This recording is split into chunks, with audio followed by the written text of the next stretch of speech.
available in more homes than the Pac-12 network. We are the podcast of champions. Fight! I give it back now to the 30, or down to the 20. All the band is out on the field. I'm David Woods from Bruin Report Online. And here he goes, Miles Jack. And I'm Ryan Abraham from USCFootball.com. Liner going to try to sneak it ahead. Touchdown, SC. We are the podcast of champions.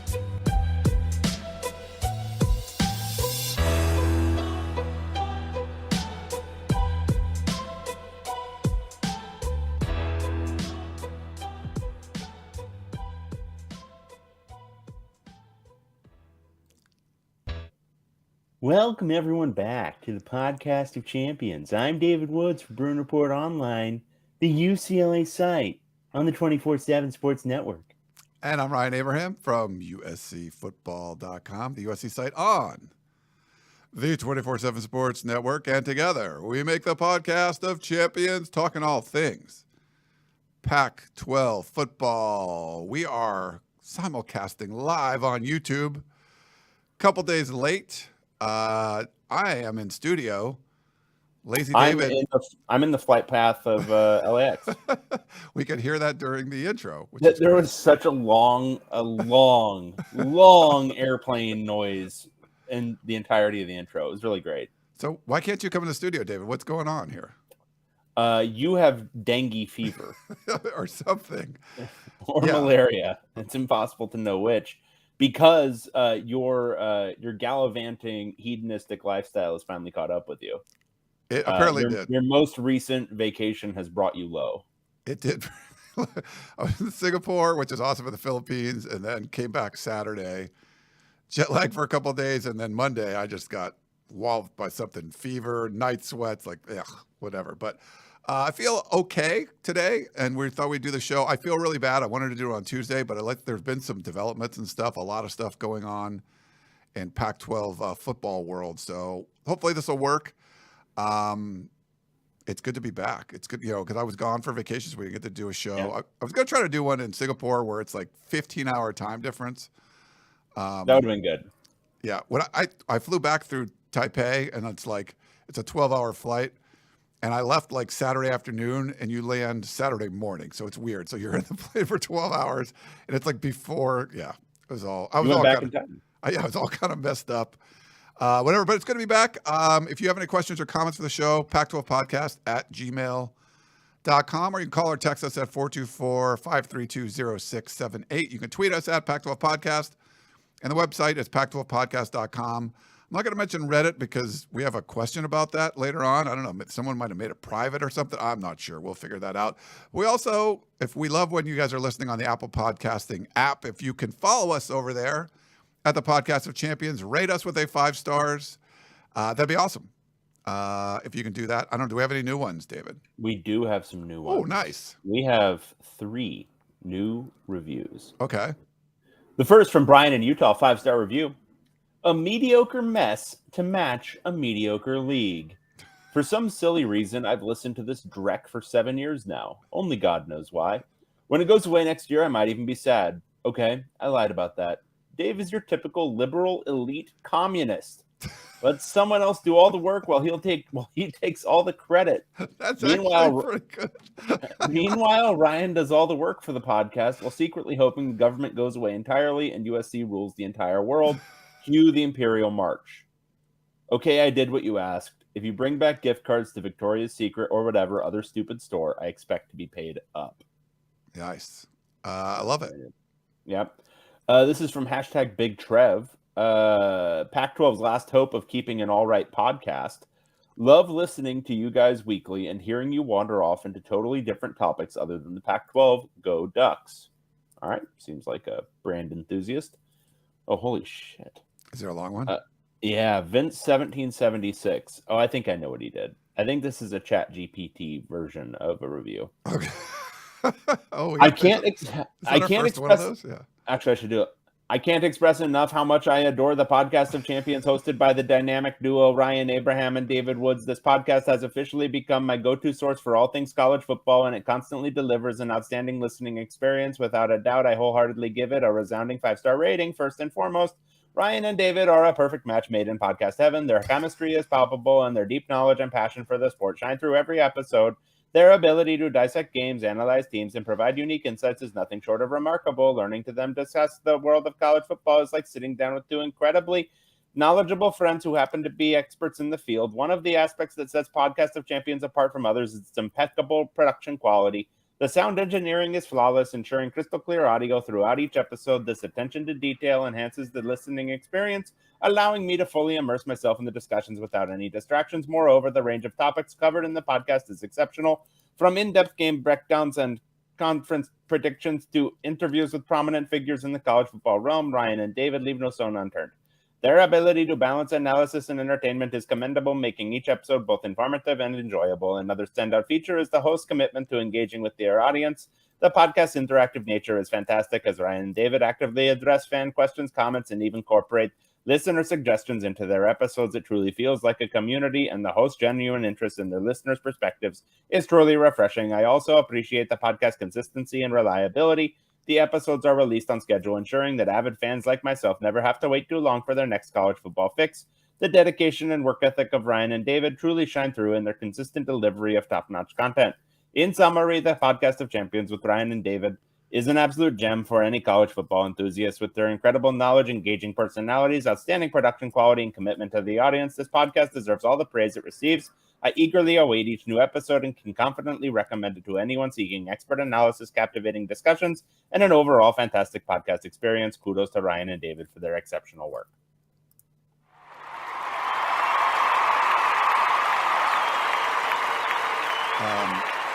That was a very impressive read, David. Holy Well, cow. I do what I can. You were sort of like, I don't know, drifting towards like Indian customer service guy, but then you kind of kept it There's like a little bit of that, and then a little bit of Mork and Mindy going on. Which is a reference way before my time, but I've got it in the bag, so I'm just going to drop it. Nanu. I think that was the Yeah. Yeah. Mork and Mindy was great. Or I don't know, for the time it was great. That was pretty good. So that's our first like Chat GPT review, I think. Yeah, I think it's Chat GPT. I mean, that would yeah. be my guess what that was. It certainly didn't sound like anything we've done as a show. Yeah. No.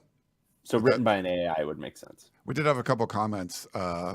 Scott said the overwhelming praise is how you know it's not real. So perfect. Exactly, Scott. Exactly. Let's see. We have a comment here. Let me put it up for you. When is the Vegas trip? Podcast of Champions Vegas trip. It's in our notes. The Pac-12 Media Day, July 21st in Las Vegas. So are we doing that? I'm doing it. You're not doing it? Do you want to do Yeah. it? We could do a little gathering. What is July 21st? Should we do a thing? Should we do a thing? The hell yeah, we got to do a thing. So it's a Friday. That's kind of perfect. So we could do Kinda like beautiful.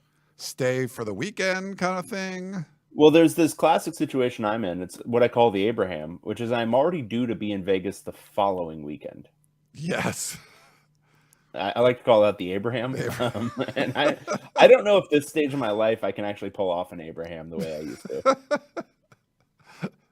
Yes. That'd be good. Okay. Yeah, we're doing something.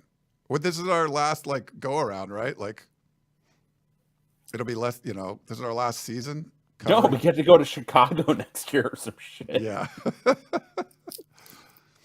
Nice.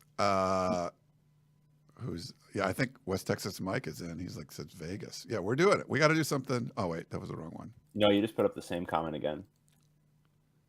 I don't know why. I selected his. But it didn't happen, you see. I'll try it again.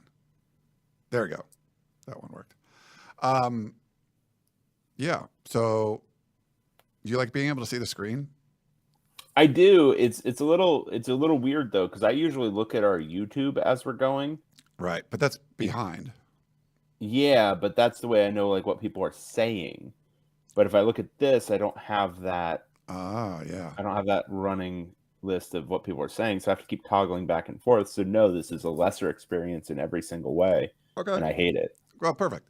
Well, hopefully I won't be sick for the next episodes. But I really wanted to do a show Tuesday. I was very excited, and then there's no way we could pull it off. So I thought this would be the best kind of thing to go. And there's been some new developments since Tuesday. Mm-hmm. John Canzano reported that there is a grant of rights deal, in principle, agreed upon for the remaining Pac-10 schools, 10 schools in the Pac-12. I know the Athletic is kind of reporting on that. The general just being that there's, that they're like, okay, if we get a good media rights deal, we will sign a grant of rights, which basically locks everybody in, which is kind of like that's kind of the way it was going to be anyway, right, David? Yeah, is that news? Because if we get a deal that we all like, we will continue to take money from this league. Yeah. Oh yeah. Oh, very interesting.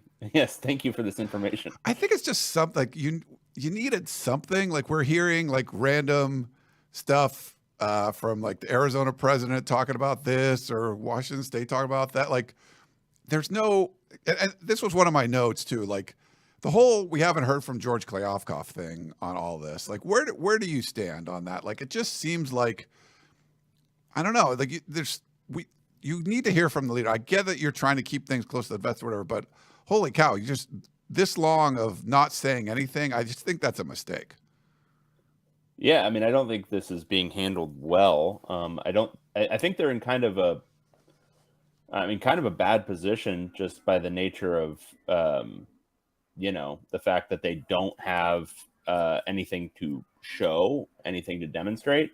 But I don't think they're handling it well on top of that. I mean, he should be pretty forthcoming. He should, kind of share as they're ongoing. The thing is, and I think this is kind of the way to read into it, is it's probably not going well. And that's why he is not being very public.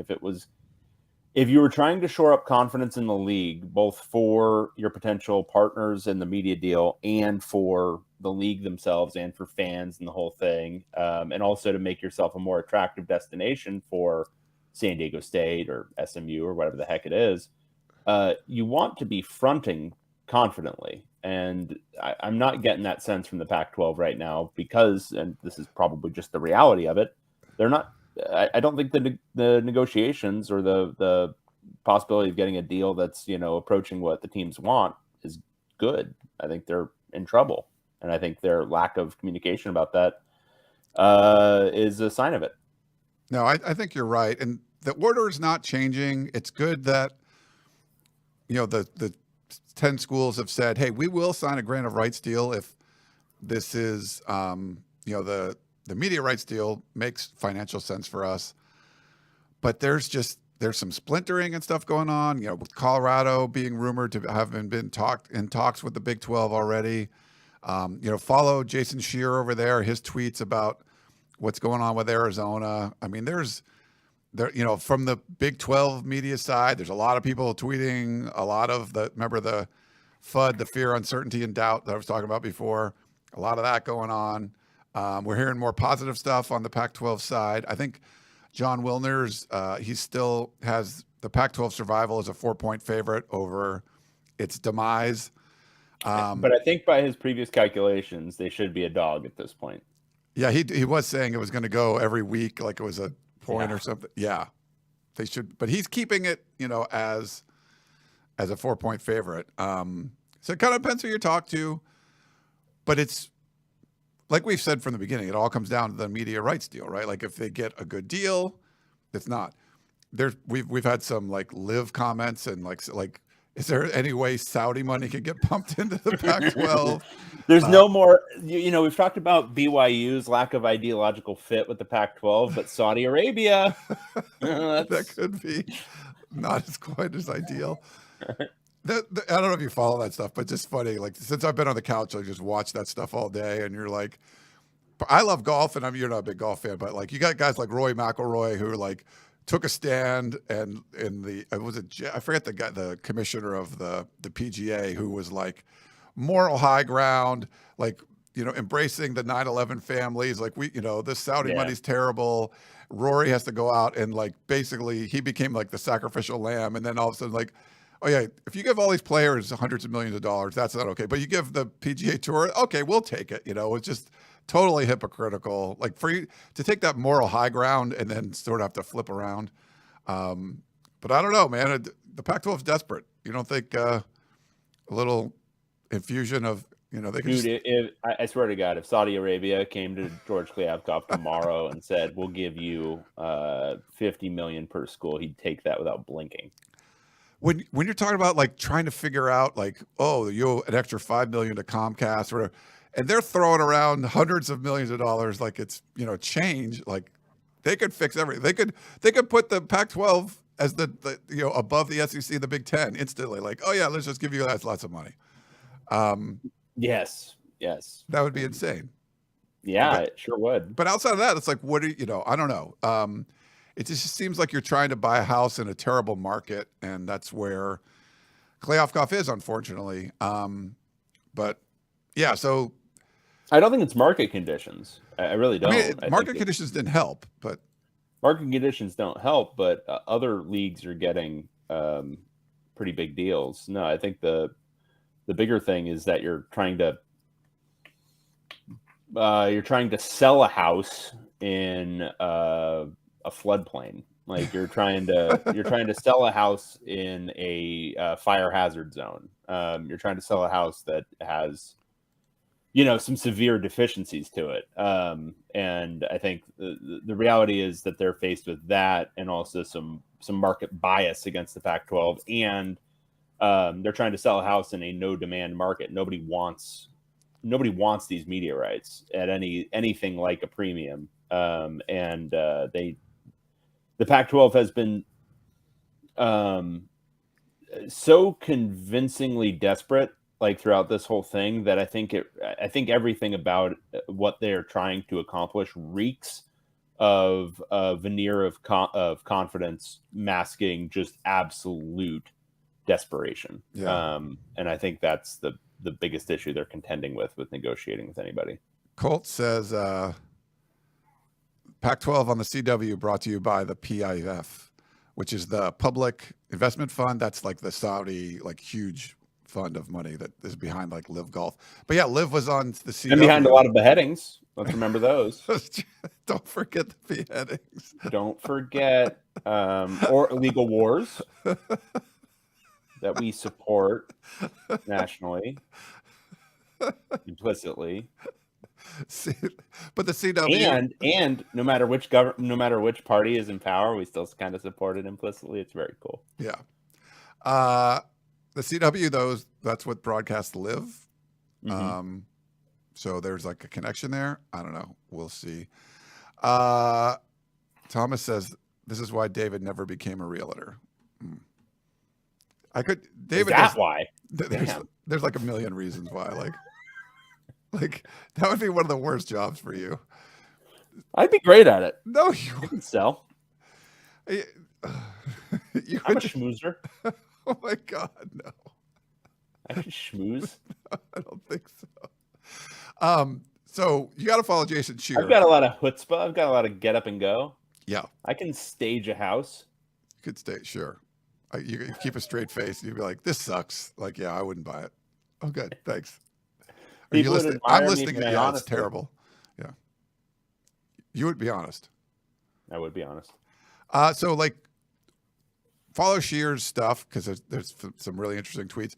One of the things, so the Arizona president came out and talked about this. So it was like after again, the most stupidly named man in the world, Robert Robbins. Right. He's awesome. Robert Robbins. We love to quote him. But Shearer pointed out in one of the things, one of his latest interviews or whatever, once people said, okay, the grant of rights is agreed to, the sort of assumption after that, when people were commenting on Canzano's report and like the athletics and stuff, was that, okay, so they must have like the numbers, basically like a deal is like, in principle, like here's what the deal is. The Arizona president, Robert Roberts, said that no deal. Hang on. Yeah. We want Robert Robbins to make some big news. Do you want to know why? Why? Because then he might appear on Good Morning America. With and he may be interviewed by Robin by Roberts. Robin Roberts. That would be awesome. We got to make this happen, everyone. All right, I don't know if it's possible for us to do this as a show because we only have 7 listeners, but we got to get popular support for Robert Robbins to appear on Good Morning America to be interviewed by Robin Roberts. I like that's a cause I can get behind for All sure. Right. Perfect. Anyway, continue your thought if you can remember it. Yeah, so he was saying there's no deal presented yet. So that's and a lot of times people are pointing things out. So that's something Scheer tweeted out and said, this is the key point to this, is that the president of Arizona said there hasn't been a deal presented yet. So you're saying that there's this grant of rights agreement, but there hasn't even been a deal presented yet. So if you're expecting something to happen tomorrow, that's not going to be the case. But there's, with Colorado talking to the Big 12, with, Arizona questions and stuff there. Any kind of thoughts on that? Do you see any sort of splintering? Is it, now that the grant of rights is agreed to, is there not going to be any breakoffs? Like, what do you make of all this? I mean, is it really agreed to? Isn't it like a contingent agreement based on yeah. whether or not we get a valid offer or something that we all consider palatable? Like, this doesn't seem real. So yeah, of course, splintering is still possible. I mean, if the Big 12 makes a big offer to some number of schools and it's a better offer than what they eventually get from the Pac-12, then yeah, splintering still seems very possible. So yeah, I mean, if there's no deal on the table, they can just say, right? Is there anything legally binding about what they've agreed to at this point? No. It's like the alliance.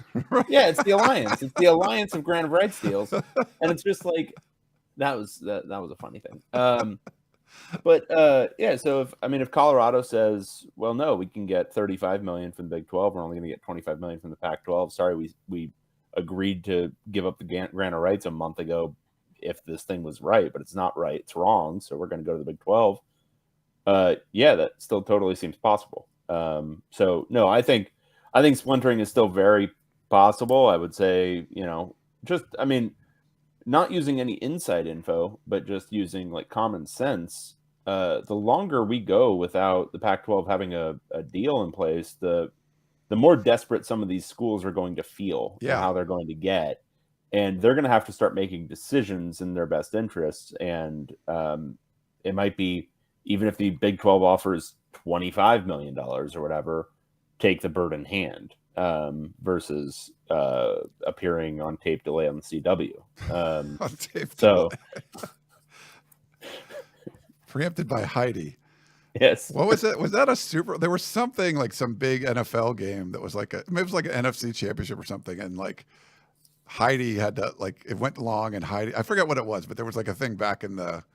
I was reminded watching Air, the movie about. I almost watched that last night. Yeah, I was reminded in a little piece of throwaway dialogue that the NBA Finals used to be on tape delay.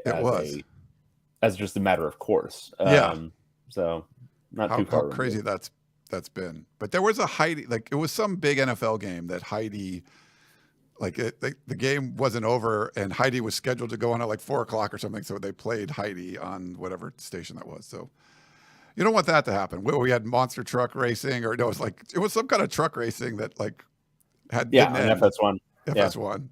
Yeah. Mm-hmm. Awesome. Okay, so we have some USC Trojan news. Your favorite, Clay Helton.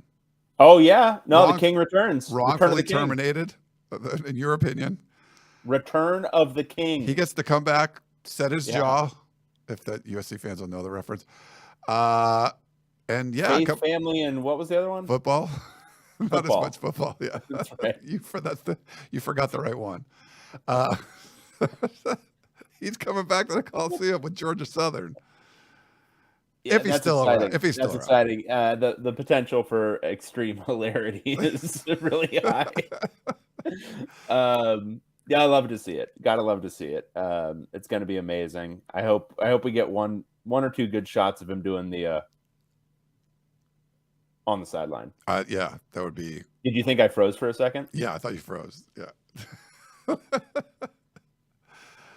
That one shot of him and Darnold doing the same face in the post-game press conference where they're both just like, here, do it with me for a second. Do it with me. Ready? Okay, I like it. That's our screenshot, right? It should be, yes. Yeah. Yeah, good stuff there. So that'll be kind of a fun one. You got to miss Clay, right? No, he's a nice person. I miss, I don't. Rose Bowl winner. Rose Bowl winner, yes. Has Chip Kelly won a Rose Bowl? Not yet. No. Maybe Oregon, previous life. Okay. Willer also had a good. He does a really good job. He calls it like back of the envelope, calculations, but projecting the revenue for the conference for next year because it takes 10 months for the numbers to come out and all this kind of stuff.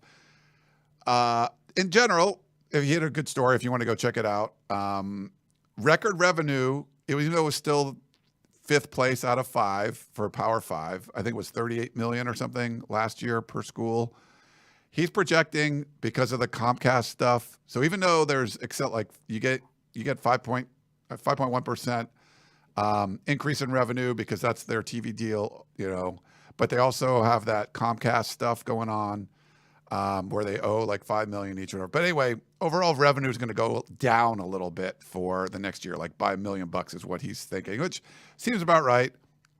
The Pac-12 will still be in last place, desperately needing some kind of boost from this new TV deal, which of course we haven't seen anything from yet, and we talked about that. But any surprise that he feels like the revenue is going to go down year over year, which not typical when it comes to conferences like this. It's just that I think the Comcast fiasco plus, we'll talk about this in a little minute, but I was going to bring it up now, David. Did you read about this?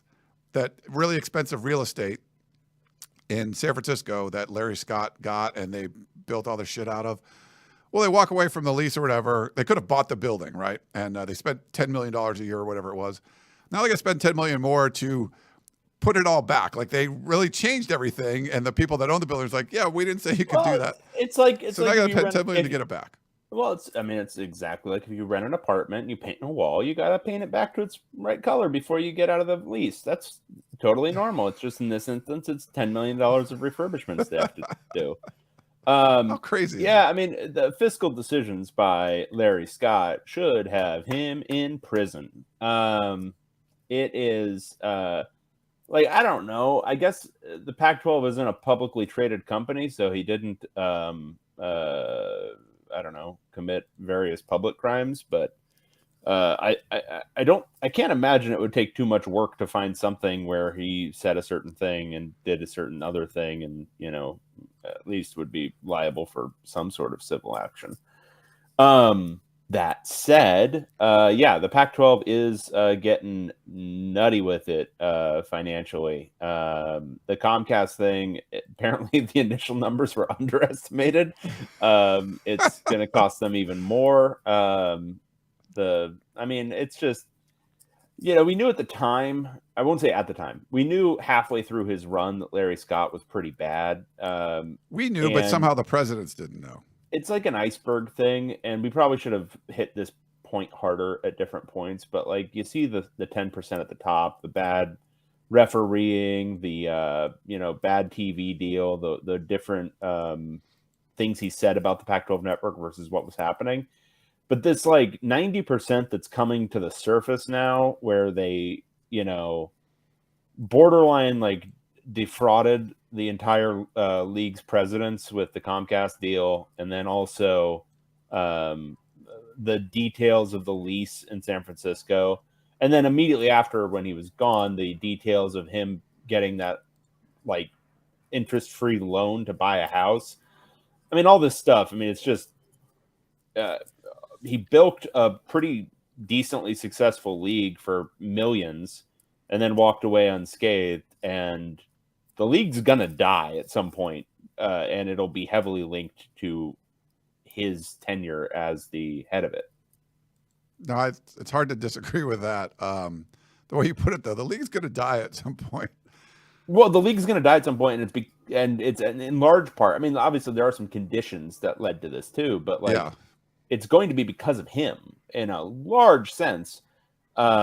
It's like one of those like private equity ghouls who like takes over a company and then breaks it up piecemeal and destroys it, and gathers some, individual profit from it. But a thing that was a successful thing is now dead. Yeah. After they're done, they suck all the fat out of the whale's carcass, to put it nicely. That's a nice.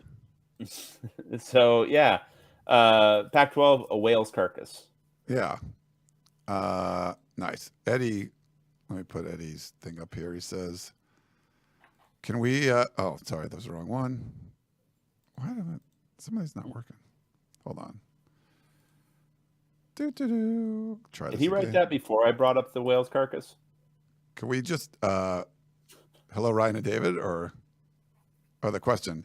Can we just push the Pac-12 out to sea and light the boat on fire? I think he did write that before. That's funny. It is. No, we should blow it up like a whale that has beached itself on the beach. And then you just take dynamite and you flying everywhere. Yes. Have you seen the video of them doing that? No, I've not. Oh my God, it's glorious. Look it up. Look up exploding whale on beach. Exploding whale? That's how you get rid of it? Like exploding whale. What else are you going to do with a big ass whale on the beach? Yeah, I don't know. Not good. We did get the first 3 weeks of the TV schedule, which I know you really, really like. Oh, I love it when you talk about TV schedules. Yeah. So we're getting. Is there a way we can take a screenshot of my face and just paste it on there, and then I can go and do something else for a little bit? I want to get your thoughts on some of this. It matters. It matters. So for example, Washington is playing at Michigan State. Now part of this new Big Ten media deal. That game will be on Peacock. So you're in this, you're Seattle. You're in Seattle, big fan of the Huskies. You're probably gonna have to buy Peacock because that's a huge early season out of conference game. I can't do it anymore. You can't do it? I was trying to do the Clay Helton face the entire time, but I couldn't. It's hard. Yeah. Got to give Clay credit. It's not easy to keep that going. But like, for example of that, streaming. Is that, do you care that you'd have to now, I got to go buy freaking Peacock because I want to watch. We're going to have to buy Peacock to watch these games. Yeah, but that's not I don't know. That's not really a Pac-12 specific thing. That's just all these friggin'. But it's a Pac-12, like a top 10 Pac-12 team that's going to be playing on. Yeah, but is that because of the Pac-12's media deal or because of No, just this is just NBC deciding that's where they're going to put stuff? So here's just a side thing that's going on is that streaming is now replacing cable in all of the most horrible ways because all of these networks now have their own independent, streaming things. You got Paramount Plus, which you can get with a $247 annual subscription. And right now, by the way, 60% off. So everywhere across the network. 60% off. Yeah. So, and at the end of your trial, I think you can get Paramount Plus. Right. At the end of the promotional period. But like, get in there. So if you're a fan of Colorado. I'm not saying these negative things about Paramount Plus. Right. Which we all love. But all of these networks now have their own little streaming apps and whatnot, and so they're all trying to shunt things over there, and it is a lesser experience than what linear cable used to provide, and it's quickly going to outpace it in costs. Things get worse. Entropy. True. You remember how much fun the internet used to be, like back in like the early 2000s? Dude, Napster. Do you remember Napster? Dude, but like everything, like so many like just stupid websites that were just like full of jokes. Like it was just nothing but like comedy on the. Now there's like 3 websites you go to. They're all covered in ads. It's just a horrific experience. You don't want to do anything, and then everyone experiences the internet through like the same 3 apps. It's horrible. Yeah. Anyway, things get worse. Entropy. You do like that. So I'm going to go through quickly some of the key games. So Florida is coming to Salt Lake City Thursday, August 31st. So that's going to be cool. Look, a week 0. And and that's going to be on ESPN. So that's a pretty big one. You looking forward to that?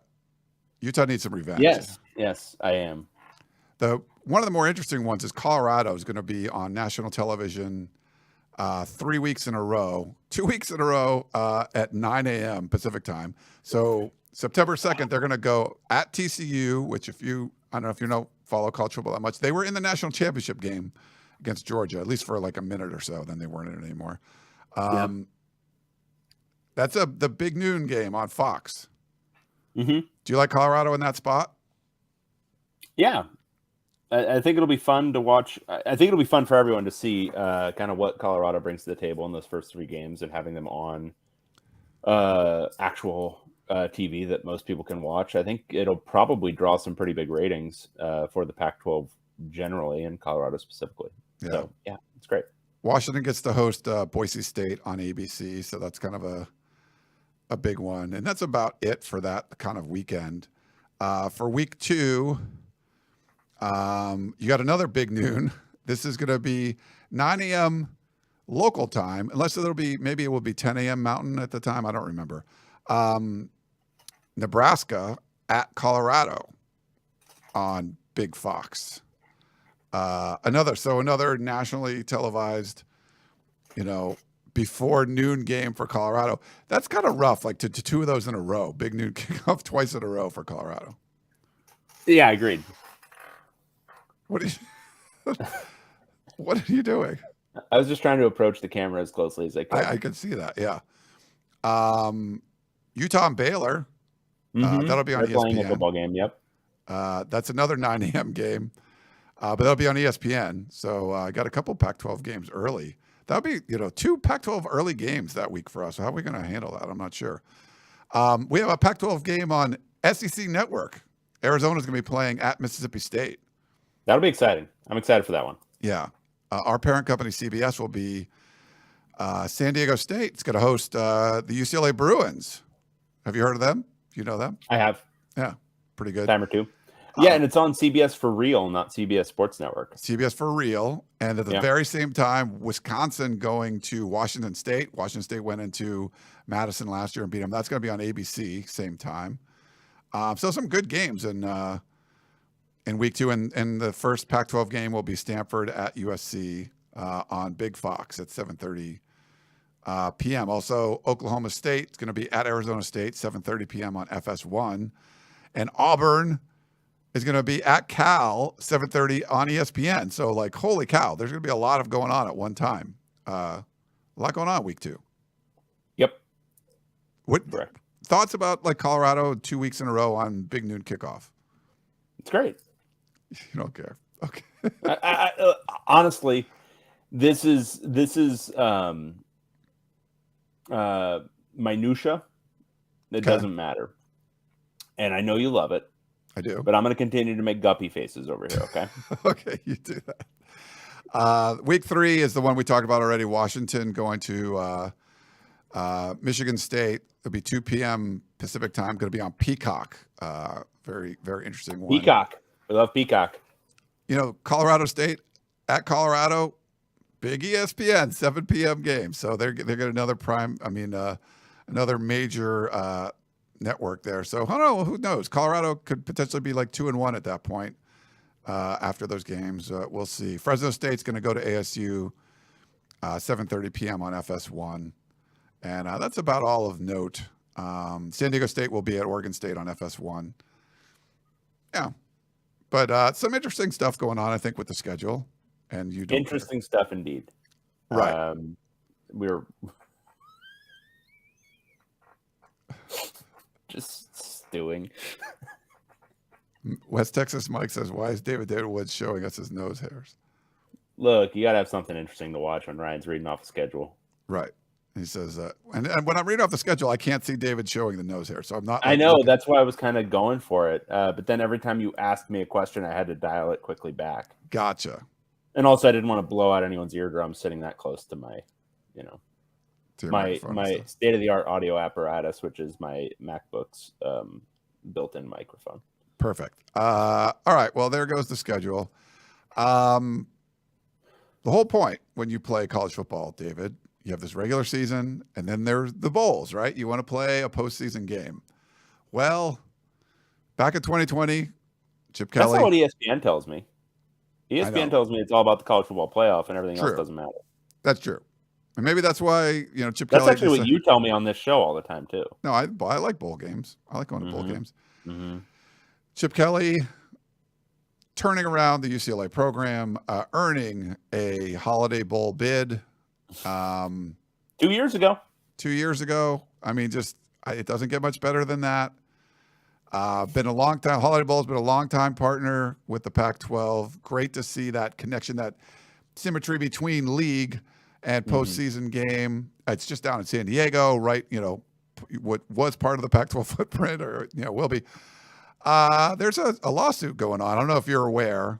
Yeah. The Holiday Bowl is deciding to sue the Conference of Champions And UCLA. Because they know, and UCLA. I guess they know the Pac-12 is just flush with cash, so they're trying to sue them for damages because, and I don't remember this has happened. Maybe this is not true. UCLA refused to play just hours before kickoff of the 2021 game versus North Carolina State. That's 100% true. Is that true? Yeah, and I was I'm so I don't know if it's worthy of a lawsuit. I don't know if they're going to win. I doubt it because there were COVID implications. But I was pretty cheesed off with UCLA's decision making there. Gotcha. It should not have been the day of the game. It should have been made. They could have made that decision earlier. They chose not to. But there were depth concerns that we wrote about at the time that likely would have prevented them from playing a competitive football game. And usually in those situations, they were canceling games a lot earlier. So, the Holiday Bowl has legitimate beef. I don't know if they have legitimate beef that they're going to be able to get paid off for. I don't know if it rises to that level. But it sounds like what happened was the Holiday Bowl, UCLA was like, no, but then UCLA wanted something else. And then in response, like UCLA was like, we're going to sue you for not giving us our something. I can't even remember. UCLA was asking for like, hey, can we get our bowl gifts or something? It was something weird. And then the Holiday Bowl's, well, here, how about this lawsuit? Here, this is what we'll give you.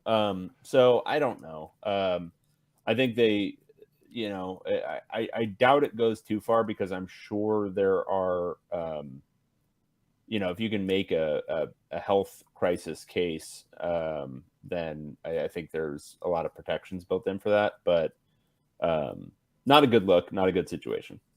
Yeah. No, that's just hours before kickoff, unless something like tragic happened. I mean, it was ridiculous. Like they did not, they should not have waited that long. You got to have your like drop dead time where, okay, we know this is an infectious disease. We know our regulations are if anybody has a positive test, they're not playing. And we know that the team has been together going to all of these bowl events and doing lots of different things. So 2 days before the game, a day before the game, whatever it is, who do we have on the roster? And if we're projecting ahead, how many more guys are going to get it? Like, it's math. I mean, you should have been able to figure this out. And I think that's a knock on UCLA. Yeah. I didn't really get to get your thoughts on like Colorado, the reports that they were talking with the Big 12. But you mean as reported by me via my friend of the friend? You were saying that it's a done deal, but whatever. Rick George was quoted as saying, "We're members of the Pac-12. We're proud members of the Pac-12, and we've got to see where our media rights deal lands and where our conference goes. In a perfect world, we'd love to be in the Pac-12, but we also have to do what's right for Colorado at the end of the day. We'll evaluate things as we move forward." Now, this was before the grant of rights sort of thing, agreement came out. The grant of rights binding agreement. The alliance, basically, yeah. Yeah. But any thought like on Colorado talking with the Big 12? It makes sense, right? You'd want to talk. Yeah, I mean, there's some people with Colorado who say there's no way that Colorado would ever go back to the Big 12. They're aligned more academically with the Pac-12 schools and all that kind of yada, yada, yada. But it makes logical sense with, again, the Pac-12 not. Again, I don't know if it's on death's door, but not being in good shape. I think anybody who has a live offer from another conference should at least strongly consider it. Or even if it's not a live offer, if it's just in treaties or whatever. Yeah, I mean, if you're Colorado, the Arizonas, Utah, yeah, all of them, they should be looking around. Yeah. I mean, it's only prudent because the Pac-12 still, we're in June now. We're in June of 2023, and there is still no offer on the table that we know of from any of these television networks, any package of networks to show Pac-12 content starting in what year? 2024? Yeah. Like, we're getting tight to it now. Next year. Yeah. Well, and then some other kind of, you mentioned the academic side. Arizona State, along with Notre Dame and Miami, became AAU schools. So they got that accreditation. So that could make Arizona State more attractive somewhere. There's been talk about, and I think Jason Scheer mentioned this and some others about, and I believe it was the Arizona president saying that Arizona State, are tightly aligned and they can kind of act as like a voting block, like they can take 20% of like the Pac-10. The two of them together, but they don't have to act together. So there could be a split off there. And Scheer also tweeted something out, I think it was last week or a little bit ago. He says, Washington is recognized by both the Big Ten and Pac-12 as having more value than Oregon. And I got a whole bunch of crazy mentions. I don't know what you think on that, but there's but we've talked about that before. Oregon success on the field is pretty much unmatched in the Pac-12, right? In the last 20 years or so. Yep. 15 at least. Washington, though, it's a more historic brand. Like it's the thing with Washington and the thing with any school that had success in the 80s and stuff that you have to be aware of is as long as that program still has a pulse, they have a huge fan base. Like a huge fan base. And when they're good, those people are going to donate in droves. They're going to watch the whole thing. It's also in a bigger market. It's in Seattle versus the Portland area market. A lot of these factors combine make, obviously, Washington a little bit bigger brand than Oregon. It makes total sense. It's just people who get hung up on which program's doing well right now. And that's not to say that like Oregon is a much bigger brand now than it was in 1998 or whatever, because of that success. But there are limitations to that market that would require like sustained success on the level of like, I don't know, one of those Alabama runs from like the 70s or something. I would say more like Clemson. Like do it like Clemson, where you win a couple of titles and you make the playoff with some consistency for a 5 or 6 year period. Then we can start talking about Oregon as, one of the 2 or 3 biggest brands in the league. But right now, I think it's still, you still kind of align along the historical lines. It's USC, UCLA, Washington, Oregon, probably behind those 3. Yeah. RIP your mentions now too. Whatever. But yeah, but you feel like the schools are sort of jockeying for position, like making a case for, hey, here, take me sort of thing to either the Big 12 or the Big 10, just in case like the media rights deal. Because I feel like if the media rights deal isn't what, people are expecting or it just isn't good enough, the first one to go is going to get the better deal. Like USC and UCLA left first, like they're going to get the best deal. But if you're sort of like 3rd or 4th leaving what's left of the Pac-10, if that ends up happening, the fracturing happens, it breaks apart, you're not going to be in a position of power to be the first one. The first one, I think, is going to have the most leverage to like break the seal, I guess you could say. Well, it's sort of the same deal as what the Pac-12 is dealing with right now in its own broad negotiations, which is it has no leverage. It's also the last to act. There's a lot of situations here where they don't have negotiating power. And again, that desperation reek. Now, I think the rest of the Pac-10 is going to have limited leverage no matter what. Like, I don't think there is a ton of leverage that any of the schools have. I think probably, kind of aligns pretty well with, what's their market power.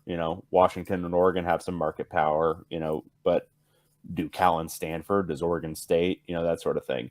And then on top of that, whoever's left among, so say Washington and Oregon go somewhere, or say Colorado and ASU or whatever scoop up some Big 12 bids.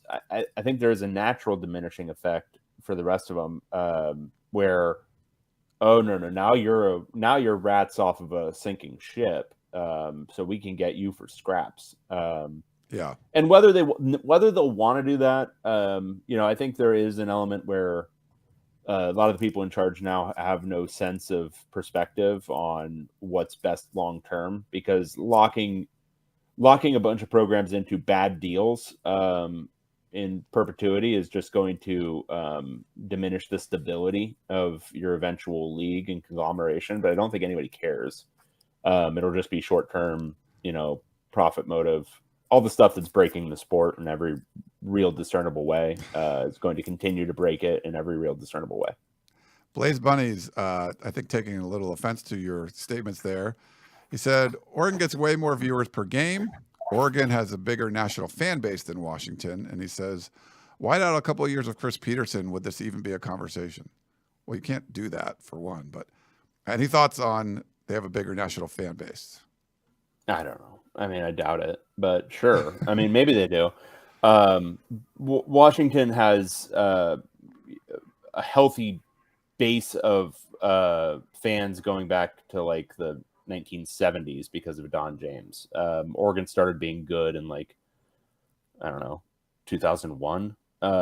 So it's a different deal. And I'm not knocking Oregon. Oregon's, obviously the probably the banner holder for the league in the last 15 years has certainly outpaced USC in that time.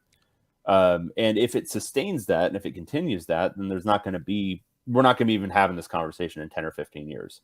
But as it stands right now, I mean, Washington is still able to be good enough, consistently enough that it generates new fans. It's in a big market. It's got, as much as this helps to sustain a program, it's got a better recruiting base than Oregon does. And that's not to say they recruit better than Oregon, but if you're projecting sustainability in the long term, if Phil Knight dies and there's no sustainable relationship with Nike for whatever reason, and I said if Phil Knight dies, he's going to die. The man's in his 80s, but when he dies, we did kill Doyle Brunson recently, so I don't want to kill Phil Knight. True, I don't want to kill Phil Knight. Yeah. But all those things, like they play into it, and it plays into also your valuation as a program. Like Washington, you look at it, you say, well, they got the Seattle recruiting base. They've had success in many different decades over the years. That's a sustainable brand, and they've got a fan base. They've got donations. Like that's an ongoing concern. Oregon is too, but if you're literally just like weighing the things, you say, well, is there still a sense that Oregon could be, not a flash in the pan because it's been going on for 15, 20 years now, but something that, with the wrong set of coach hires, with Phil Knight's money drying up, could it peter out at some point a little bit to a greater extent than Washington could? Yeah. I want to quick thing, get your thoughts. So we found out last week that the SEC, they add Texas, they add Oklahoma, 16 teams. They are, one of the two leagues that would have 8 league games. And it's funny, I think it was the last like 10 or so national championships have only been won by like the ACC and the SEC. Teams that play 8 league games. Oh, because Ohio State won when the Big Ten had only 8 league games.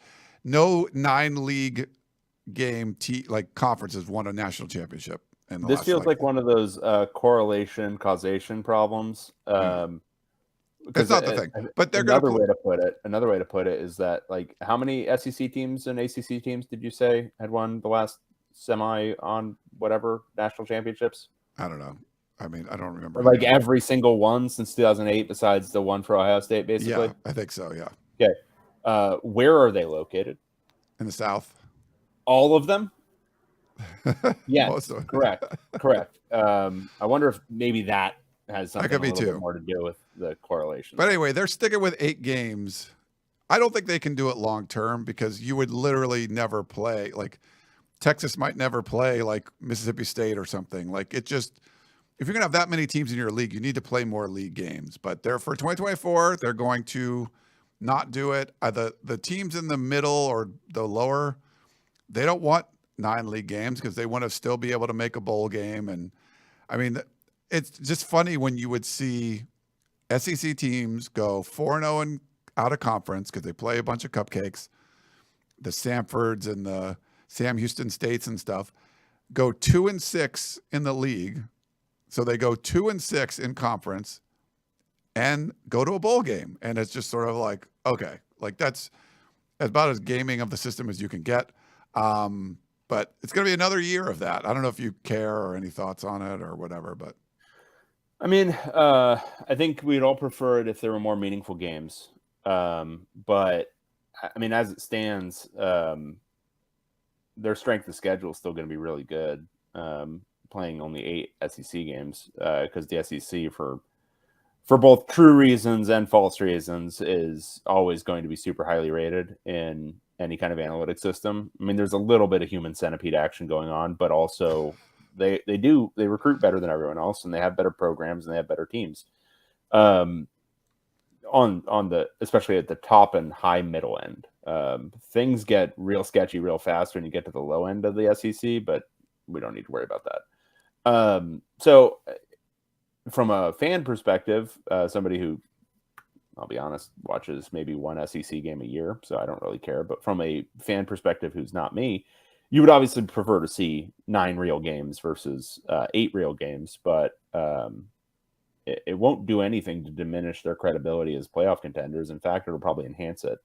Because as much as we would like to believe it is all analytics based, a lot of this is counting. It's still counting. The College Football Committee is still prone to just counting wins. Yeah. And so the SEC has gamed the system correctly, in addition to, again, having the best programs that recruit the best and have the best teams. But they also game the system correctly, which gives them a resounding advantage in any kind of, say, for example, expanded playoff system, where they'll have an even bigger advantage than they had before. Yes. No, I think you're right. They will. I think it's going to eventually have to go to 9. I mean, they've talked about even trying to do 10, but I think you have to do that. And the top schools want it. Like Georgia doesn't want to have, they want to have better games, and they don't care if you get an extra Mississippi State on the schedule. They're good with that. But Mississippi State doesn't want an extra Alabama on the schedule, and that's sort of like where we are with all of that. They did do, I forget who tweeted out, but went for 2023. The number of teams in each conference that are playing at least 10 Power 5 opponents. So the Big Ten, 13 of the 14 teams in the league will play at least 10 Power 5 opponents. That's pretty cool. Big 12, 11 of the 14 will.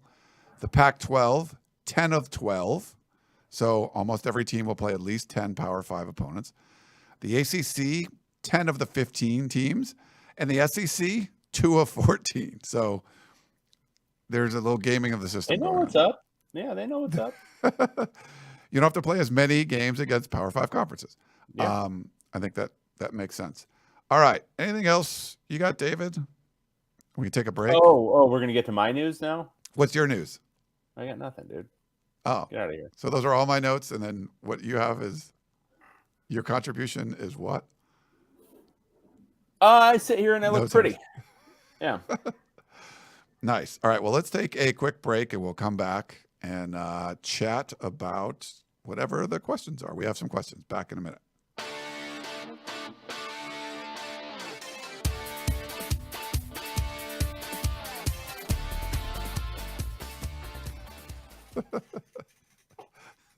That's a good screen. Oh boy. If you're not, if you're listening, you're not getting the full effect of David just getting right up close, nose hairs in the camera. It's perfect. We do have a voicemail. Our buddy Perk, I believe. So let me play it for you. Am I going to be able to hear it? Hey, what's up, guys? It's Burke. Just with more conference realignment talk going on, I was curious to know, given since I think it's 2011, 2012, when there were rumors of Texas and Oklahoma joining the Pac-12, it got me wondering. Obviously, I guess you want to factor in logistics into it. That makes sense. But I was wondering, did you guys ever have a team or two that you guys wanted to see in the Pac-12 to join the footprint? Curious to get your guys' thoughts on that. Thanks. No, but I thought that would have been cool as hell if Texas and Oklahoma had joined back when Larry Scott was trying to make that happen. Yeah, that would have changed the landscape. And when David said earlier, the Pac-12 will die, it's hard to argue against that. But if the Pac-12 could have brought in Texas and Oklahoma, I think eventually there would have been like the SEC, like this, there's just a monster, right? The Big Ten becoming like this monster. But the Pac-12 could have been like that alternate, like the third, one, right? Where the Big 12 withers and dies. The ACC gets absorbed and withers and dies. And there's like a 3, and you have like basically west of the Mississippi is like the Pac whatever. That was a possibility. And without Texas and Oklahoma, that's not, going to happen. Now, they could have left just like USC and UCLA left if this was, but you would assume that the conference would have done better if Texas and Oklahoma came on board. But yeah, I mean, the leadership in retrospect, the leadership was always going to be a problem. Even if Larry Scott pulled off that deal, he was still going to grift and steal money. So that was always going to be a factor. And so I think the Pac-12 was always going to be in worse shape after his leadership. Yeah. But in the scenario where they somehow acquire Texas and Oklahoma and whatever, Oklahoma State and Texas Tech or whatever the hell it would have been, or even just the two, if they had done that and the leadership had been able to change right then, or Larry Scott had not been a factor at that point, you could foresee a situation where the Pac-12 is one of the powers in college football right now, or the Pac-16 or whatever it would have been, because they would have had, 3 of the wealthiest, biggest draws in college football from a from a market standpoint, because Texas has the entire state of Texas, and UCLA and USC have all of LA. So between those 3, the amount of TV revenue that would have come in, and that's not even factoring in Washington, not factoring in the Arizona market, not factoring in, yada, yada, yada, the Bay Area, whatever it is. But the per school, what are we talking with the Big Ten right now? Like 70 million probably ish, more depending on what numbers you're looking at. Wouldn't have been a surprise to see it be something similar to that. Yeah. All right. Email questions. Frank in Sacramento. He has 2. Maybe I'll read them both. So the Trojans turned the so it's USC pulls a boner on Bone. Yeah. So we didn't mention that USC. Oh, wow. That happened since we last recorded, didn't it? It is. Mike Bone, USC athletic director, resigned, but obviously was forced out. The LA Times, the Athletic, they all did these investigations. Before he left for USC, there was 2 like unfinished investigations about his, conduct at Cincinnati. So big mess. So he's out. How was Carol Folt hired him, correct? Yes. And then she fired him, correct? Well, here at the end. Yeah. Come on. She we're adults. Let's talk about it. I would say she fired him. Yeah. Is she getting any blowback for hiring this clown? She should be. It's weird because the athletic, so they had hired such bad athletic directors for so long. I said if you just hired like a decent one, things would get a lot better. I would say I liked Mike Bone personally. Like when I interacted with him, people would ask him like, he could be like a pretty good athletic director. He could be great. I don't know exactly, but he'll do way better. And he's made the athletic department a lot better, right? So he's fixed a lot of the problems. Basketball's better. Football's obviously better. Lincoln Riley, they're going to the Big Ten. They hired a really good women's basketball coach.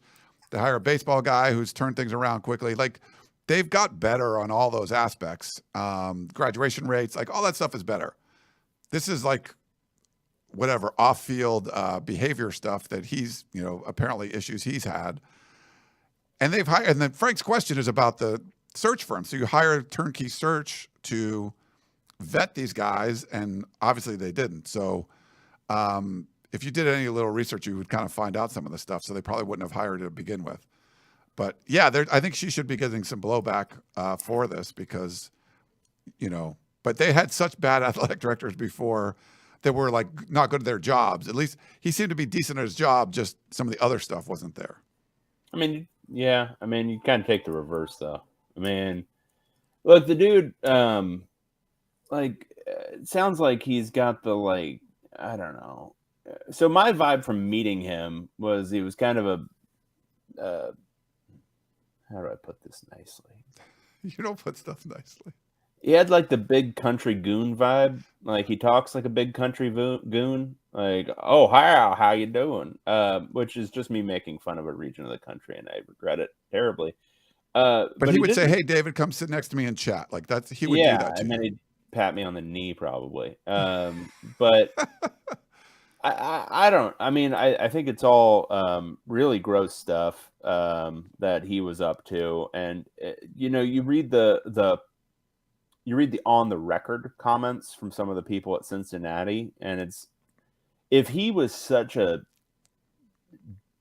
kind of a scummy dude that they're willing to go on the record kind of blowing him up, that's really not a good sign. No. And like the stories themselves are, icky.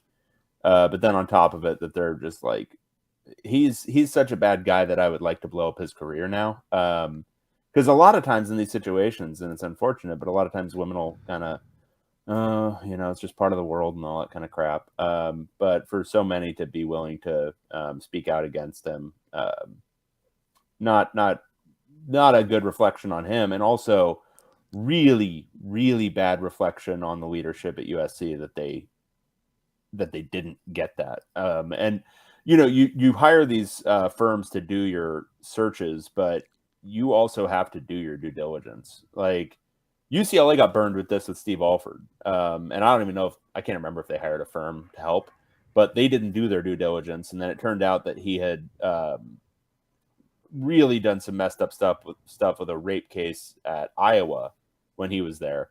And they got burned in the opening press conference. So, I mean, this took a couple of years, but you got to do some basic research. This wouldn't have taken much. No, especially if you have two pending investigations. I when I've applied for a couple of jobs, have gotten people to call my old coworkers. Right, this is a job where you're paying a guy. How much was Bone getting paid? $1.5 million, something like that. Probably like 2-ish, I think. Or yeah. You're making a major executive hire, and you're not calling around to every single subordinate you can get a phone number for, every single direct report you can get a phone number for, and or every single colleague that you can get a phone number for. What are you doing? Come on. Yeah. I mean, we can all blame Turnkey or whatever, but are you kidding? You're going to have to deal with this guy. They're not. So why aren't you making these phone calls or having your assistant do it? It's weird. I've caught, I don't know a lot of people at Cincinnati, but I knew a couple, and I caught and I talked to people at USC. Now, to be fair, I think they were all men, the people I talked to, and no one was like, oh my God, this is bad. I didn't get that. So I think you definitely have to talk to the right people. Because there's definitely people that had bad, really bad experiences, and from the on the record accounts, it's terrible, but it's not like the people that I talked to, you kind of found that out. But anyway, I'll get to the question. So the Trojans turned the search for, quote, an athletic director with integrity over to Turnkey Search. It worked out more like a turkey search. Their website touts their sports and entertainment recruiting prowess. I thought all the stuff with older men doing back rubbing, hair smelling, and shoulder touching of young women ended when Joe Biden admitted it was a mistake 4 years ago. Frank in Sacramento. Did he admit it was a mistake? I don't know if he did. And he followed up with one thing on the terrible athletics directors at USC. We knew Helton was bad and Swan was worse. I'm sorry, Hayden was bad and Swan was worse. But one thing Hayden did well was wrangle control of the LA Coliseum away from the city of LA and the state of California. SC got it for the next 99 years at almost no cost. Also, the remodel of the Coliseum that Hayden put together was really well done. We don't credit him enough for that. I would kind of disagree on the remodel, but anyway, that's Frank. Okay. Yeah, I mean, kind of just same deal. It's I would say Carol Folt. That is her name, right? That is her name. Yeah. She should not be absolved in this. You're making a major executive hire. You got to do some calls yourself. You don't get to just push this off on other people. It's one of the most public faces of your brand. In reality, universities, like, you got to think of your sports. If you're a major university, you have to think of your sports as, if not the primary marketing force for your university, it's right there. And if you're hiring your essential public spokesman, people who are hearing the most from a USC or UCLA or any of these big schools, a lot of times it's the coaches and the athletic director. And you got to do a better job than that. That's just as simple as that. You got to be able to vet. And look, Mike Bohn isn't going to prison for any of this stuff that's been reported anyway. I mean, it's not like what he did, not criminal. But it is. You see it on Mad Men, right? It would have been disqualifying to hire, obviously. Yes. And so it's just, anyway, if you're in a position where you have to fire a guy for stuff that should have been known when he was hired, you should probably be fired. That's kind of my general take on it. All right. You want to do the next one? Yeah, sure. I do want to do the next one. This is from Anthony. I don't want to make you do any work, David. I'm sorry. Just like, it's good that you can just sit there in your basement and listen to airplanes. Hi, Ryan. Hi, Ryan and Dave. You're going on an 8-hour car ride, but you can only listen to one of these female artists. Who are you listening to? And it is a graphic of Madonna, Mariah Carey, Taylor Swift, Lady Gaga, Britney Spears, Rihanna, Whitney Houston, Beyonce, Adele, and Celine Dion. The answer is obvious to me, but I'm interested to hear your thoughts before I divulge. Obviously, amazing artist there. I'd go Rihanna. I think I'm going to go Rihanna. No doubt in my mind, it's Adele. Adele, okay. Adele, yeah. Banger after banger after banger. Would listen to that crap all day. The ones in here that I would listen to without any problem whatsoever would be Mariah Carey, Taylor Swift, Lady Gaga, Whitney Houston, Beyonce, and Adele. All but Madonna?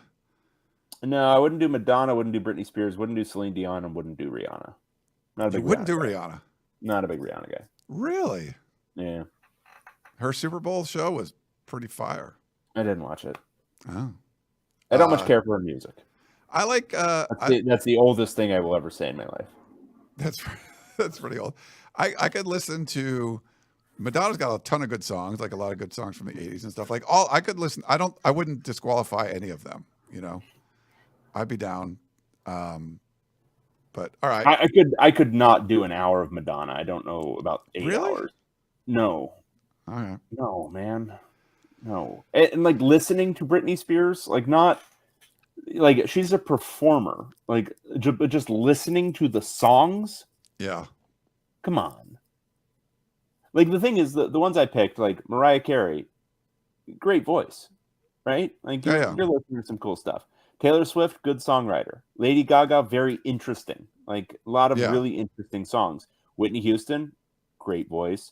Beyonce, a lot of fun, upbeat dance, music. It's all very good.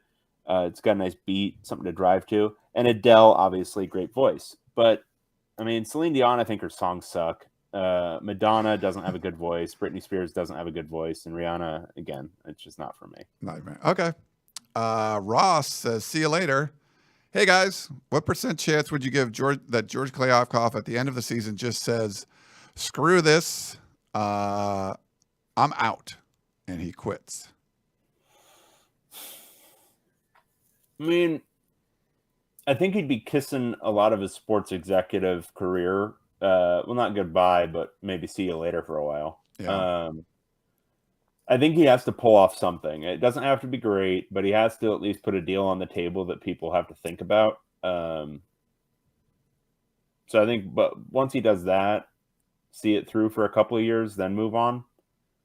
I mean, the thing is, if you're just like presiding over the death of a league and you can't put a TV deal on the table, I mean, what are you going to do? Go run blackjack for MGM? Like, I mean, are you a pit boss? What happens at the end of that? So, no, I mean, I feel for him. He got dealt a horrible hand. Right. And he's picking up for, I mean, if Klyavkov had been the executive in 2009 or 11 or whenever the Texas-Oklahoma stuff was happening, the Pac-12 would be in a lot better shape because I don't know a whole lot about him still, but I don't think he's trying to grift on the margins like Larry Scott was. Right. So, yeah, but I don't know. I mean, I think if he gets frustrated enough, I imagine this has been very stressful on him. I'm sure it is. The fact that he isn't talking says a lot, I think. But Yeah. I feel like he's got to protect his own legacy. He's going to do the best he can. I don't think walking away is going to be the best he can do. But if things disintegrate, then he'll be out of a job if there's no league. So, but I think he's got to put the best face forward. Just be like, I did everything I could, and there was no way to keep this together. Like Larry Scott left such a mess that it was, it was on life support, and I did everything I could to bring the body back to life, but it just didn't work. Yeah, that makes sense. All right, we've got this is one from Michael that you forwarded, and he says it's a POC question, but it's a very USC specific question. Oh. Hey, Ryan and Dave, how many different Trojan players do you expect to score touchdowns in Week 1 against San Jose State? Over under at 6.5. Fight on, Mike. 6.5 is a high one. I'd probably say like 5 or 6. So I'll go under. So different players? Yeah. Not total touchdowns. Yeah, got to go under. That's a lot. Yeah. It's an easy under. Yeah, easy under. Yeah. Week 2 games from Vancouver, Washington. Is Peter in Vancouver, Washington. Gentlemen, as we approach the season, and now we have game times. See, Peter's excited about that, unlike you. God. I'd like your thoughts about the Pac-12 games going into week 2. There are 7 games between Pac-12 teams and Power 5 opponents from other conferences, and 3 of them are away games. So pay attention, David. Arizona at Mississippi State, Arizona State versus Oklahoma State, Colorado versus Nebraska, Utah at Baylor, California versus Auburn, Oregon at Texas Tech, and Washington State versus Wisconsin. None of those games are sure wins for the Pac-12, and more than a few seem like likely losses. What record do you think the Pac-12 will have in those games, and what will the results say about the conference, especially since 2 of the top teams are not among those playing in the games, USC and Washington? Most of the games are on major networks, so there should be plenty of eyes watching these games. Peter in Vancouver. Okay, let's go through it. Arizona at Mississippi State. Loss. Yeah, I would lean towards loss. Just it's a tough one on the road. Arizona State versus Oklahoma State. Loss. Yeah. Colorado versus Although Nebraska. Oklahoma State's lost a lot too, but Arizona State, I don't know if you've followed their roster too much. They really haven't done the huge reloading like Colorado, obviously. But I think it's going to be a little bit of a slow build for our man Denny Killingham. okay. Colorado versus Nebraska. I'm going to go Colorado. Win. Yeah, I think they host Nebraska. Couple rebuildings. Colorado's got some electric talent. Call it a win. All right, so we're at 1 and 2. I would say after those 3, I think 1 win is right. Like maybe it's not Colorado, but I think you get 1 of those first 3. Sure, that seems fair. All right, then Utah at Baylor. I think Utah. Call it a loss. You're gonna call it a loss? 3. Yeah, dude. Did you learn nothing? Nothing from Florida last year. True. This is okay. All right. It's a road game. It's a road game in a tough environment. Utah's going to come in a little bit tight. It's a normal game to lose. Totally normal. Utah will lose. That's fine, and that's totally fine. Cam Rising may not even be healthy for this game. Okay. 1-3. Cal versus Auburn. Oh yeah, 1-4. Actually, no. This is one that Cal will win. It'll be one of those sneaky, stupid wins. You think Cal will win this one? 2-3. Yep. Okay. Oregon at Texas Tech. Go 3-3.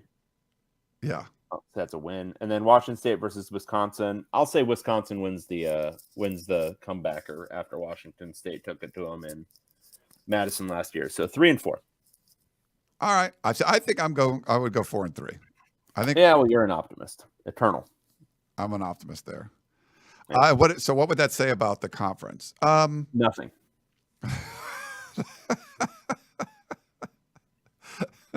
It's like you with the grand pronouncements about the Florida game last year, where if they had simply just not lost whatever that other stupid game was, they would have made the playoff. They lost to, like, who did Utah lose to? That was a weird one. They lost.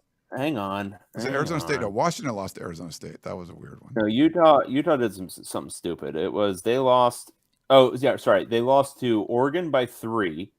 And then before that, they had lost to who else did they lose to? Oh, they lost to UCLA. That's right. Oh yeah. Yeah. How did you do that? Yeah. All right. I think you got Coach B. Coach B. All right. POC subreddit. Yo, which of you Larry Scott lovers changed the rules of the subreddit? Approval to post from the mods? Who the fuck is a mod? Why do I need approval to post unsubstantiated rumors, talk smack, and make up lies about David? So I will say this. I have not touched the Reddit. I haven't either. So maybe something changed. Whoever created it, maybe. The moderator list is now hidden. Wait, hang on.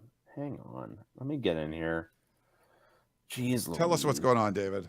Making me do work. I'm going to get in here. Podcast of Champions. I got to confirm our password, which I do remember. How do you? I do have to type correctly because it is complicated. Confirm password. We're in here. Everything's fine. What's going on? Okay. Let me see if I remember how to do anything in here. We are the only 2 mods, so no one's going to get approved because we don't log into it anymore. It's restricted. Why is it restricted? I would like to make some changes to this thing. How do I do that? Community mod. View all moderators. I am a moderator. All right. Well, if somebody wants to... mod tools. There we go. Okay. Real life. Real time. Well, they asked for it. They're getting it. Coach B wants it. Dude, I don't. Somebody who knows the Reddit stuff, send me an email. Send Ryan an email, and I'll. Don't send me an email. I'm not doing this one. Send Ryan. This is all you. What are we doing, guys? This Bush League podcasting might be fine for the P or bro, but we expect better. I demand a refund, or at least another episode. Damn it! It's been 3 weeks since you posted anything. I'll say it. Get that together. Come back and see me. Oh, and whoever the listener is that has these guys on the dating sites, get these guys on Grindr ASAP. They would kill it. Love, Coach B and SD. P.S. You guys are at 956 subscribers at the time of this email. I'm looking forward to the day you hit 1,000 and can monetize the channel. I will be there waiting with my mouse quivering over the unsubscribe button. Miss me with that ad revenue shit. Who do you think you are, KTLA? Okay.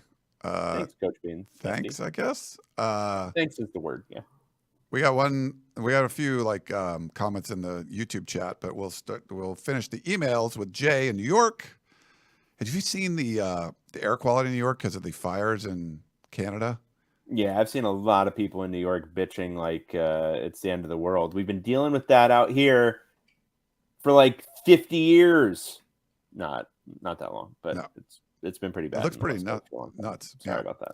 Sorry, okay. It's going bad there. Jay says, hey, fellas, since it's clear that George Kliavkoff can't land a media rights deal that will keep the conference together based on people caring about it in a serious way, please rank the following gimmicks the Pac-12 should consider adopting to make their product more appealing. So he gives, I think he gives 5. Let's see. 1 is full relegation, including the Mountain West and Big Sky. Hell yeah. I mean, we are on bored. 2, fully embrace Pac-12 After Dark and make every team play their game simultaneously Saturday night. Create a version of Red Zone for the Pac-12 to at least capture the gambler audience. No way. Put that down at the bottom. Okay. 3, create an in-season tournament to decide who is the conference champion, quarter semis, and a conference championship game in Vegas. Okay, I can get talked into that. 4, Cal and Stanford play each other 12 times. The loser at the end of the season shuts their program down. David would watch every game. Yeah, no, like an elimination tournament where it's beyond relegation. How about this? If you get couple that with relegation, and if you get relegated in 2 straight cycles from Mountain West to Big Sky, there should be another tier of relegation where you get kicked out of college football. Oh, I like that. And he labels this number 4. I don't know if that was meaningful, but I think it's 5. Survival. The previous year's conference champion starts as, quote, the leader. They remain in first place in the league until a conference opponent beats them. Then that team is the leader. This goes on until the last game when finally 4-7 UCLA knocks off 11-0 USC in the final game of the season and goes to the college football playoff as kings of the conference. Jay, New York. That's basically just the transitive property of sports writ Just small. Just yeah, that seems a little weird. Yeah.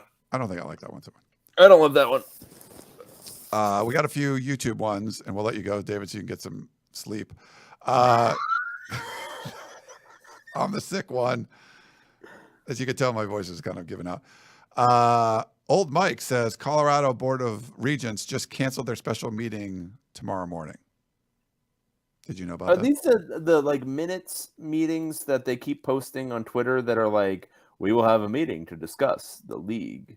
And it's like they might just be discussing like whether they want to like raise revenue for like hot dogs this year or some crap. Yeah, I don't know. But like it could be something else. There was some talk about that, but I don't know why they canceled the meeting. But anyway, I just wanted to kind of point that out there. Thanks for posting that. That seems like some great. Who are the schmucks on Twitter that you keep bringing up on this show? Who like MH Veer and like Genetics 58 or whatever.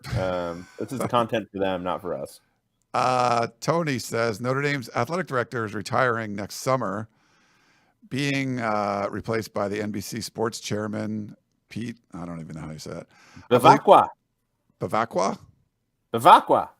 Pete Bavacqua. I believe this helps a lot towards ND joining the Big Ten. Any thoughts on that? No, don't care. I don't know. It would change USC's situation, and they would be playing 10 conference games, or they would have 2 protected rivals that are Notre Dame and UCLA every year. I think it would help USC if Notre Dame did join the Big Ten, because then you could then play they them. would not have to do 10 Power 5 games every single year. Right. And they would allow them to get like 2024, they're playing LSU and Notre Dame, and then the Big Ten schedule, which we'll figure out in a few hours, I guess. So that'd be a lot. So I think it would help them if the Notre Dame joined. Speaking of that, Brian Wood says thoughts on the Big Ten, quote, flex protect scheduling model for USC and UCLA in 2024. I don't know. Was there something announced that I didn't see like while we're recording, or I don't know what flex protect means. I don't know what that is either. So I was unaware of that, Brian. But you know, we'll. What if I just did that face all day, every day? I think it would hurt. It would. It already kind of hurts. Just from like a few seconds of it. Yeah. Eddie, the Longhorn Network wasn't an issue. If the Longhorn Network wasn't an issue, and Larry could have pulled off the Pac-16, how would have he effed it all up and doomed the conference in that reality? By basing the conference in one of the most expensive real estate markets in the country, and by stealing money. Yeah, I think that's fair. And with the Longhorn, with Texas and more schools involved, he would have been able to steal more. Yeah. No, I think that's all right. Yeah, I think he still would have messed it up. And you could have had like Texas and Oklahoma, USC, UCLA, like all leaving or something else. But if they would have, maybe those presidents come in and like help get rid of Larry Scott earlier, that would have been helpful. Maybe. Yeah. And they could see that he was basically yeah. I mean, he made $50 million. It's a lot of money. Yeah. So who won? Larry Scott won. Larry Scott. Larry Scott was the winner of all this. Larry Scott was the big winner of the Pac-12 sweepstakes. All right. Well, David, it's been a pleasure doing this. An honor, honestly. For you. And it's all over here. It's all over here. Duh. Yeah. It's all on this side. But I hope you enjoyed it. And everyone, we had let me see. I think we had up to like 60 people or something watching. Maybe 70 million, 80 million. Or 57 watching live at one time, which is pretty good considering I didn't really promote this after we had to postpone it. Yeah. But thanks for sticking with us if you're on the YouTube, and thanks for listening on the Podcast of Champions feed. And thanks, David, for all those great faces you've made. And anyone watching on YouTube, you just get this. It's like a gift. It's like a Christmas gift to watch David and his face and freezing and all this kind of fun stuff. And, Nice. Get a good view of his basement and everything. You want to show us around your basement, or what's the... No, not really. All right. For David Edward Woods, I am Ryan Abraham. Hope you guys enjoyed the show, and we will talk to you next time. Goodbye.